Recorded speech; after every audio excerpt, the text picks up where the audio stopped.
Di balik sebungkus Indomie yang sering kita santap, tersimpan kisah yang akan mengungkap rahasia orang terkaya di Indonesia. Sosok yang disebut mampu mengontrol ekonomi Indonesia dari balik bayangan. Dari seorang buruh miskin, menjadi pemilik kekayaan ratusan triliun rupiah.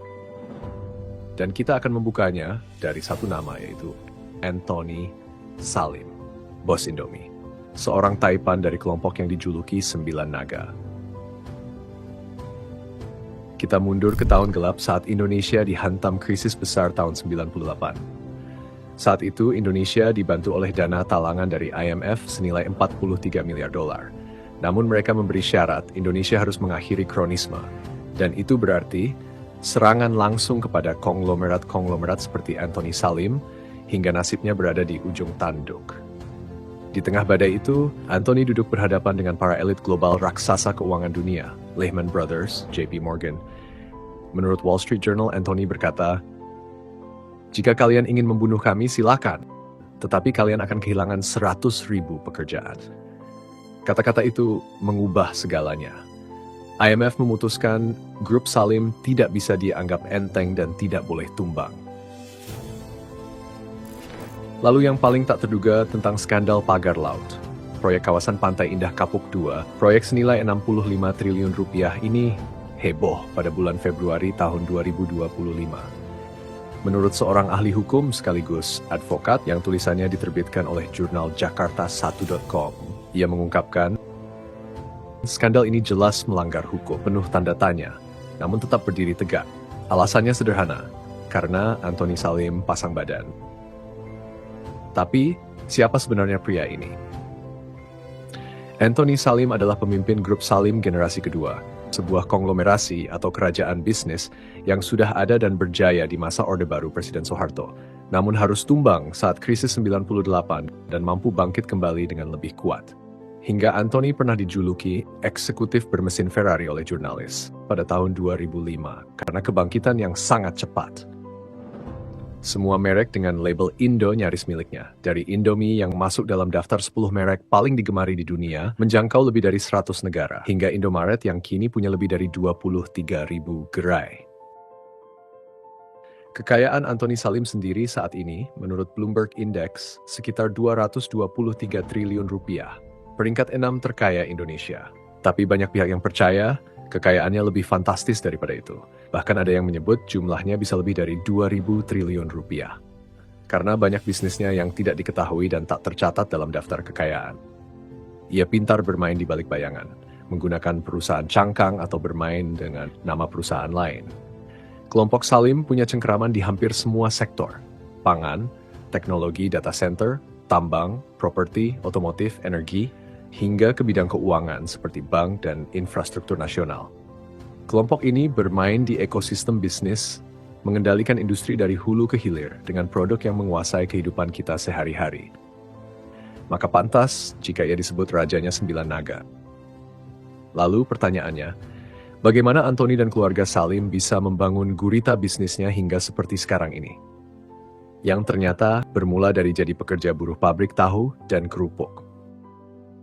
Seberapa besar perannya dalam mengontrol ekonomi Indonesia? Pada kesempatan kali ini, mari kita menyelami kisah Anthony Salim di channel Deki Creator kali ini.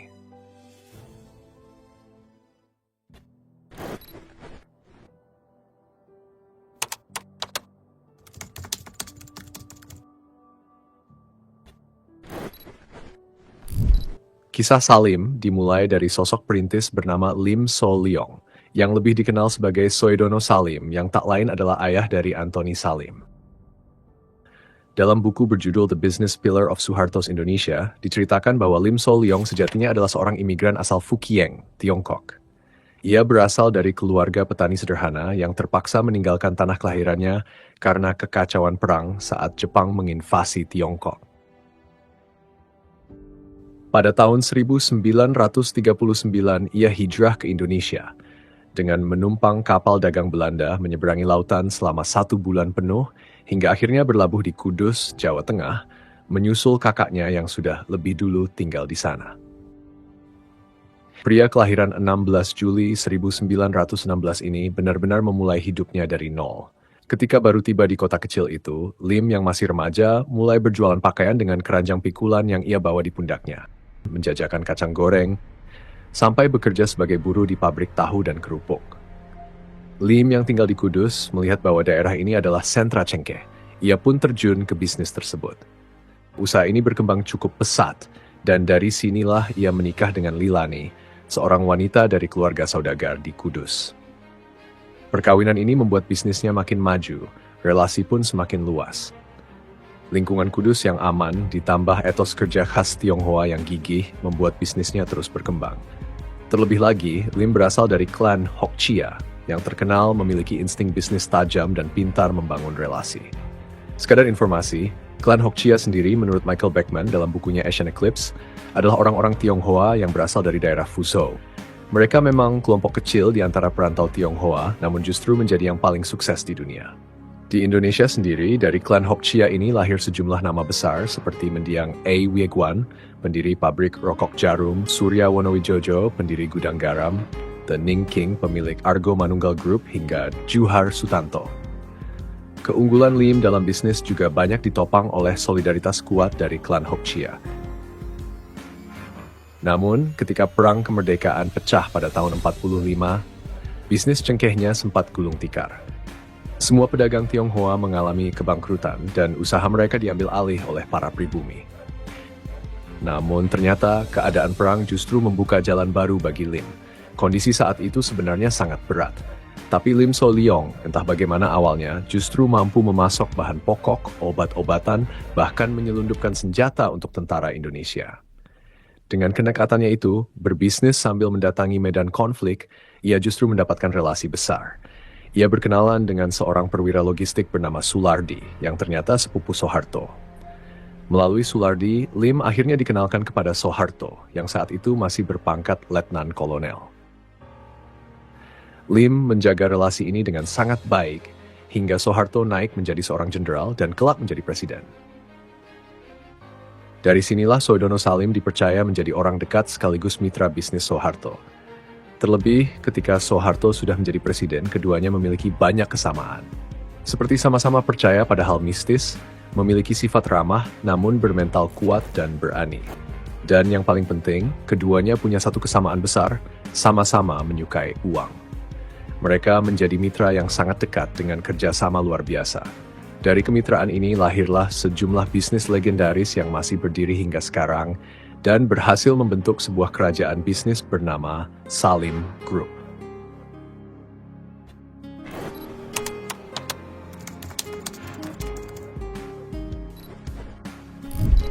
Grup Salim lahir dari kesetiaan Lim atau Soedono Salim terhadap penguasa.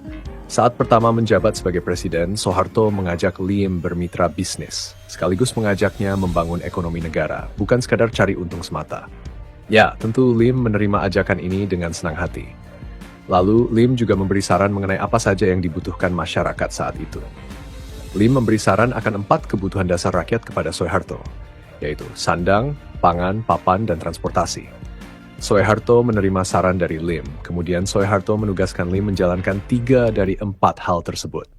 Pangan, papan, dan transportasi. Tugas itu ia jalankan dengan sangat baik, bahkan melampaui harapan Presiden Soeharto.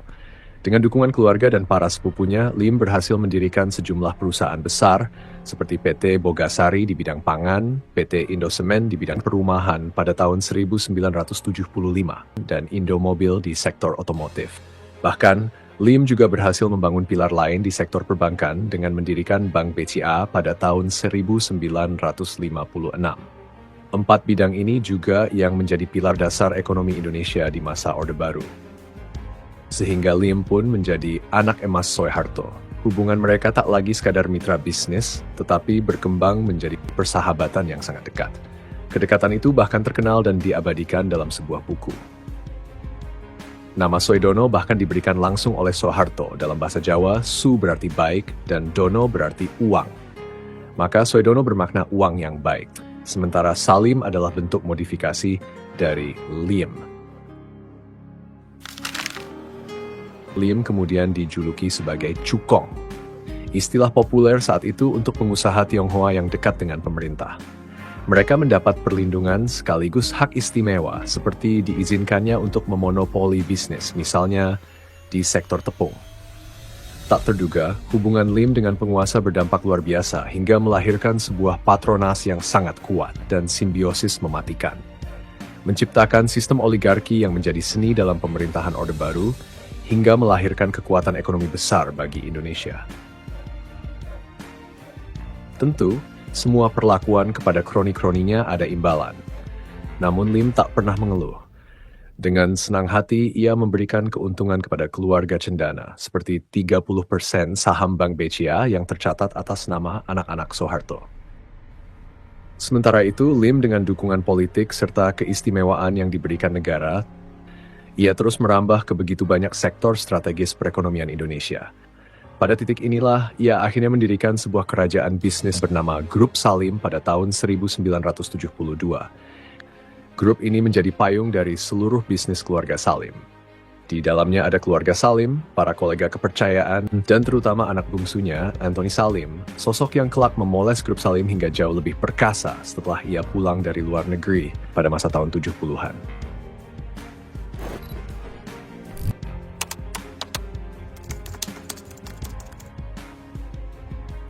Lalu, kisah tokoh utamanya baru saja dimulai, yaitu Anthony Salim, sang kepala naga di balik bayangan.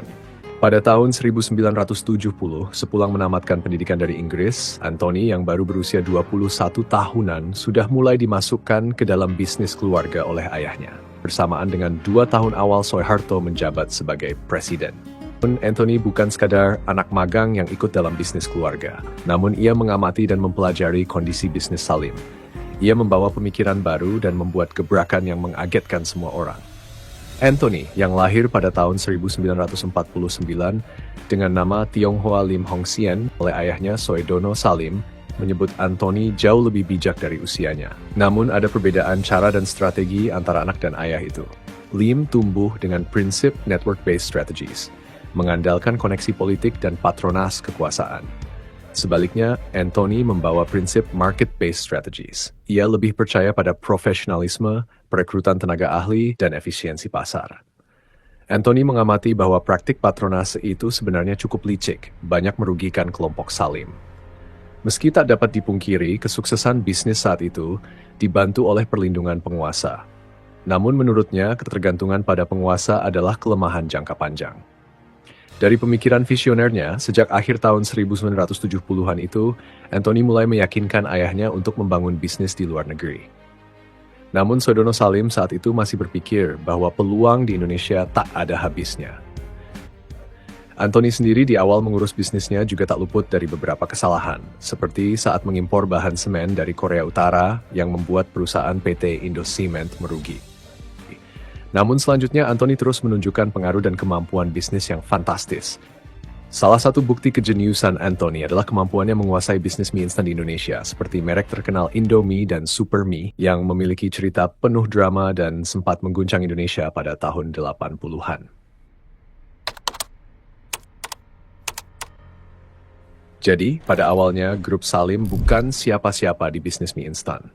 2 produk mie lain sudah lebih dulu muncul dan menguasai pasar Indonesia, yaitu Super Mie sang pelopor pada tahun 98, lalu Indomie 2 tahun kemudian dirintis oleh pengusaha Jayadi. Salim sendiri baru merilis produk mie pada tahun 1980. Lalu kemudian karena pasar mie instan lesu akibat produksi pangan yang berlimpah, Anthony mengajak Jayadi Jaya bekerja sama agar bisnis mie tetap bertahan. Namun ajakan itu ditolak. Lalu terjadilah pertarungan antara Sarimi milik Anthony dan Indomie milik Jayadi. Anthony nekat menggelontorkan modal 10 miliar rupiah untuk promosi dan menurunkan harga sedikit di bawah Indomie. Hasilnya cepat, Sarimi melejit dan menguasai pasar. Jayadi akhirnya menyerah dan setuju bekerja sama, lalu mereka membentuk perusahaan Indofood Interna. Gabungan keduanya membuat dominasi mereka makin kuat, hingga Super Mie pun tak sanggup bersaing dan akhirnya diakuisisi oleh Indofood. Inilah pola strategis Grup Salim, membangun kerjasama untuk mengambil keahlian mitra, mengamankan finansial, lalu perlahan menguasai bisnis tersebut. Seiring waktu, kontrol Indofood sepenuhnya bergeser ke tangan Salim, ditambah konflik di kubu Jayadi, sehingga Salim dapat memungut kepingan-kepingannya. Pada akhirnya, Indofood ia kuasai dan menjadi perusahaan makanan terbesar hingga saat ini. Grup Salim bukan hanya mengambil alih, tetapi juga menyerap jati diri perusahaan-perusahaan itu sebagai bagian dari citra mereka, seperti yang terus mereka lakukan sampai masa sekarang.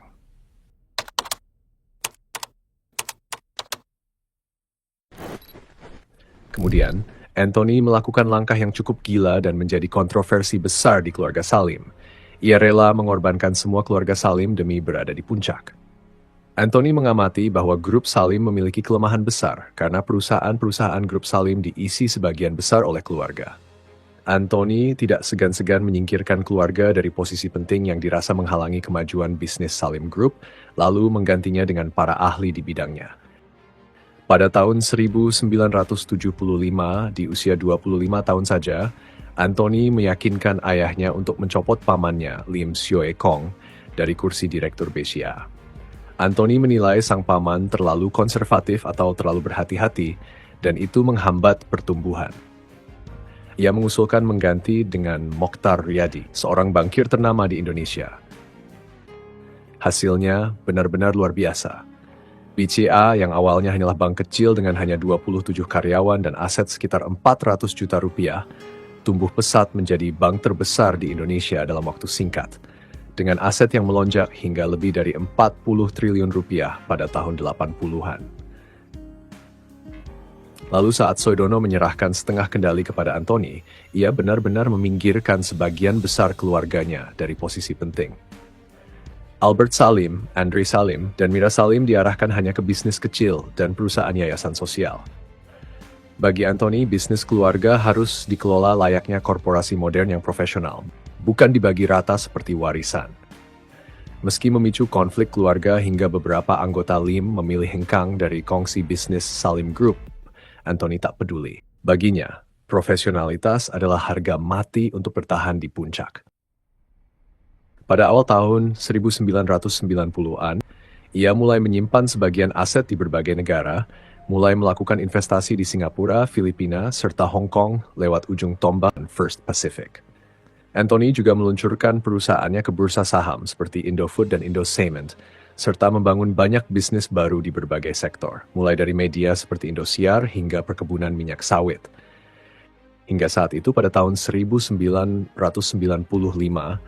Grup Salim telah memiliki lebih dari 600 perusahaan afiliasi, mempekerjakan lebih dari 200.000 orang, dan tercatat sebagai orang nomor 1 terkaya di Indonesia. Beritanya sampai terdengar ke media-media barat. Mereka menjulukinya sebagai The Uncrowned King of Indonesian Economy, Raja Ekonomi Indonesia, kekuatan ekonomi yang dianggap setara dengan sebuah negara. Namun di balik pujian setinggi langit itu, tersimpan ancaman.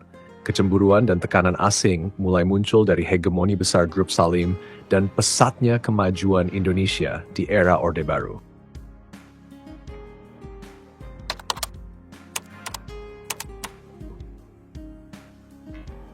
Apa yang ditakutkan Anthony terjadi. Instingnya benar. Kelompok Salim ikut terseret dalam gelombang kemarahan masyarakat akibat runtuhnya rezim Orde Baru. Dan saat itulah dampak buruk dari ketergantungan pada kekuasaan pemerintah benar-benar terasa. Krisis Asia tahun 1998 menghantam Indonesia. Krisis ekonomi, kesenjangan sosial, dan kerusuhan besar membuat kondisi semakin kacau. Lalu sentimen anti-Soeharto dan anti-Tionghoa menyebabkan Grup Salim jadi korban paling parah dan pihak yang paling diincar. Saat kerusuhan meledak, laporan Tempo menyebutkan rumah Lim di Gunung Sahari, Jakarta Pusat dijarah dan dibakar massa. Dalam sekejap, seluruh mobil di garasi dan isi rumah terbakar habis. Untuk membuktikan bahwa rumah kroni Soeharto sudah diserang, massa menyeret foto besar Lim ke jalan. Mereka mengarak dan memamerkan foto besar itu. Gambar-gambar adegan tersebut beredar luas, termasuk yang ditampilkan oleh mingguan Tempo. Bukan hanya itu, sebanyak 122 kantor cabang Bank BCA rusak, 150 mesin ATM dibobol, dan pabrik Indofood di Solo dijarah serta dibakar hingga menimbulkan kerugian 42 miliar rupiah. Kerajaan bisnis Salim yang dibangun selama 3 dekade bersama Soeharto runtuh hampir dalam sekejap. Saat itu keluarga Salim berada dalam situasi yang mencekam. Dalam salah satu sumber disebutkan keluarga Salim harus berjibaku menempuh 3 jam perjalanan dan diduga harus menyuap setiap pos pemeriksaan sekitar 15 juta rupiah agar bisa melewati bandara. Semua anggota keluarga kecuali Anthony pergi ke luar negeri. Keluarga Salim memang tak ada yang terluka dalam serangan itu. Namun mereka mendapati kehancuran, baik secara materi maupun mental. Para anggota keluarga Salim tak mampu menghadapi guncangan besar ini, hingga tak sanggup meneruskan bisnis. Seperti paman, kakak, bahkan ayahnya, Soedono Salim, yang menetap di Singapura dan menyerahkan semua bisnis kepada Anthony. Di sisi lain, penguasa Orde Baru yang dahulu menjadi pelindung keluarga Salim pun tak berdaya. Kemudian, dengan alasan menyelamatkan negara, pemerintah transisi mendesak Salim untuk melunasi utang dan mengambil alih semua bisnisnya. Diketahui, utang grup Salim saat itu membengkak hingga mencapai 12 miliar dolar Amerika atau sekitar 55 triliun rupiah. Hantaman untuk kelompok Salim tak berhenti di situ. Ketika Dana Moneter Internasional dari Amerika hendak memberi pinjaman 43 miliar dolar untuk menyelamatkan Indonesia, mereka memberi syarat. Indonesia harus mengakhiri praktik kronisme. Sebuah tuntutan yang jelas mengarah pada konglomerat besar seperti Salim. Pada Agustus tahun 1998, Anthony Salim bertemu dengan para elit global, bankir dari Lehman Brothers, JP Morgan, dan perwakilan pemerintah Indonesia. Menurut Wall Street Journal, Anthony berkata kepada para bankir, "Jika kalian ingin membunuh kami, silakan, tetapi kalian akan kehilangan 100.000 pekerjaan." IMF kemudian memutuskan bahwa grup Salim tidak bisa dianggap enteng dan tidak boleh tumbang.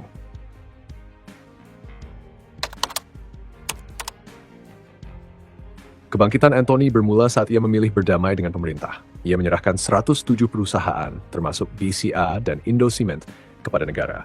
Langkah itu dinilai sangat kooperatif, jauh berbeda dengan sikap para konglomerat lain yang cenderung melawan. Namun, di balik sikap menyerah itu, Anthony sebenarnya sedang menyelamatkan aset tersisa. Ia diam-diam menyimpan satu perusahaan penopang sebagai penyelamat grup Salim, yaitu Indofood, perusahaan di bidang pangan yang tetap bertahan kuat di masa krisis. Bagi Anthony, alasannya sederhana. Orang akan selalu butuh makan dalam kondisi apapun. Karena itulah ia mati-matian mempertahankan Indofood. Namun posisinya saat itu benar-benar di ujung tanduk. Banyak pihak mencoba mengambil keuntungan di tengah kejatuhannya. Selain jaja-jaja yang menggugat Indofood, perusahaan Jepang Nissin Food juga mengincarnya. Anthony pun harus menyelamatkan Indofood dengan cara apapun. Dan akhirnya Anthony Salim melakukan langkah yang sangat cerdik. Ia menjual Indofood ke perusahaan First Pacific asal Hong Kong, yang ternyata masih miliknya sendiri. Langkah ini membuat bisnisnya aman dari gejolak politik dalam negeri, tapi juga memastikan perusahaan itu tetap aman di genggaman Anthony. Momen inilah yang menjadi jalan kebangkitannya.